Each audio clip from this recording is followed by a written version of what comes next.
Yo, what is going on, guys? Today in this video I'm coming at you with how to clean a spark arrestor on a string trimmer, weed whacker, weed eater, whatever you call it. Let's get right on into it. This exact model is going to be a Poulan Pro. I mean, they're all going to be pretty much the same thing. I just put a brand new carburetor on this and it still bogs down a little bit and smokes a lot. So definitely thinking the spark arrestor is going to be dirty. As you can see on in there, it's a little grunged on up. So let's get right on into it. Let's get this thing clean. Let's see the difference. As we were looking at the back end of it, the tool you're going to need for the job is going to be a T25 Torx bit for the vast majority of these. Some are different, but the vast majority is their T25. We got one right here, one right here, one right here, one right here, one right here, and I believe one down on in there. It's about 4 or 5 T25 Torx screws, the only thing holding this housing on in. So we're going to use that, and we're going to take those all off. I'll come right back to you right after.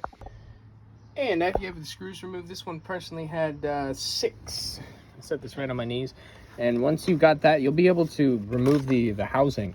It's going to come right off on here. You're going to be able to see the inside of the weed eater. This is the problem we're working with. That is going to create bogging issues, and that's going to create smoking issues. Even if you have a brand new carburetor, even if you have perfect air to fuel mixture, if you're burning off all that carbon, it's going to create gunko. Trust me, you do not want that. So let's get this fixed. And once you get the housing removed with the T25 Torx, you're going to want to switch over to a Phillips head bit. It's going to be 1, 2, 3, 4 Phillips head screws on in here. Take those on off. We got one. Don't lose the screw inside of the weed eater and your bit. Not a good day. Take that off. 1, 2, 3, 4. You got it. I'll come back to you after. You can see right away, like, look at that tarry substance. Just, you do not want that on the exhaust of your weed eater. Like all this grunge. Delicious. The two components you want to remove on this is basically the outside shield and the screen. See, the screen is in pretty bad condition with all that gunk blocking it on up. Could be worse, but it could be better. So we're just going to burn this on off. See all this on in there? We're going to get that cleaned as well. You just don't want that on the exhaust. Yuck. And then the next step, you're going to need to grab a heating apparatus. I just have a mini torch lighter. You're going to want to grab your screen. Blowtorch works, matches, like Bic lighter. I don't care what you use, just something to heat. The better is going to be the torches and the torch lighters. Grab needle nose pliers. Trust me, you don't want to be holding the screen if you make it red hot. But just take some heat and start heating this on up. You'll see right away why your weed eater's smoking like crazy, because this gets hot every time it's running. So even if you have the correct air to fuel mixture, if you have tons of carbon on here, it's going to be smoking like crazy. So get this thing cleared to the point where there's nothing. Great way to know your screen is clean is when the smoke stops. No more smoking, looking good as it can be. You can buy new ones online if you need be, but this is going to work just fine. If it doesn't smoke now, it's not going to smoke when it's running. This one's going to be a little bit different. This is just the outside shield. We're just going to heat this up and wipe it on off with a paper towel. Same with the blowtorch, Bic lighter, whatever you got. Let's get this thing heated on up. This one is going to smoke as well, but it's not going to be as severe as the screen.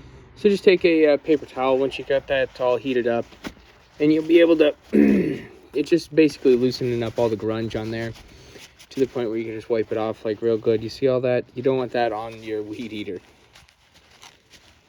Careful you don't burn yourself. Use the needle nose pliers and paper towel, your rags, whatever you got on you to continue to switch it on around without burning yourself.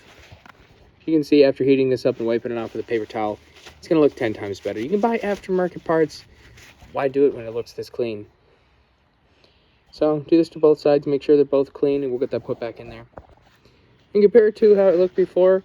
It's not going to look perfect as it is a exhaust that is constantly blowing through carbon and garbage, but this is what I got off the screen.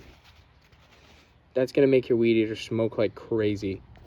Another reason why we have the needle nose on us, it's good to get in these crevices just with the needle nose. You'll be able to just put those on in there, get all this grass and grunge and garbage buildup, throw that off, and on your pant leg that is. So you just don't want any carbon, grass, anything combustible sitting right next to something that gets really hot.